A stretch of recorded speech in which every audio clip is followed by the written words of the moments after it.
Now I calculate future cost of an item by using FV function.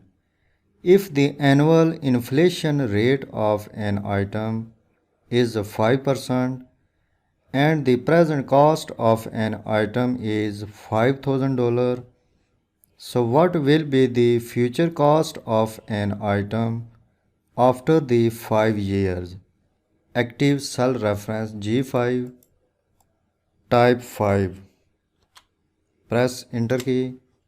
Active cell reference F5. Type 5. Press enter key. Active cell reference D5. Type present cost of an item $5,000. Press enter key.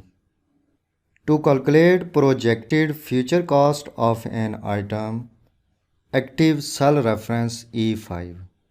Press delete key. Click financial arrow button. Click FV function. In rate box, select this cell reference. Press tab key. In NPER box, select the cell reference that contains number of years because I want to calculate value of inflation after the specific period. Cell reference G5 has value of period. Select this cell reference. Press tab key. In PMT box, type 0 because I am not making payments toward inflation. Press tab key.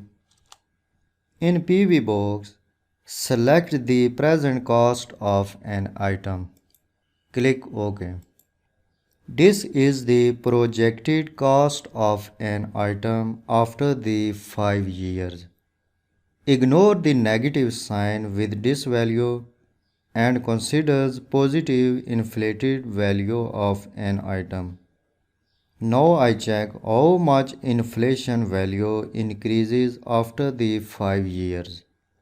Active cell reference E8, enter equal sign. Add the future value of an item to the present value of an atom. Click cell reference D5. Enter addition operator. Click cell reference E5. Press enter key. Ignore the negative sign and consider this value as a positive value. So total inflation of an item increases after the 5 years $1,381.41.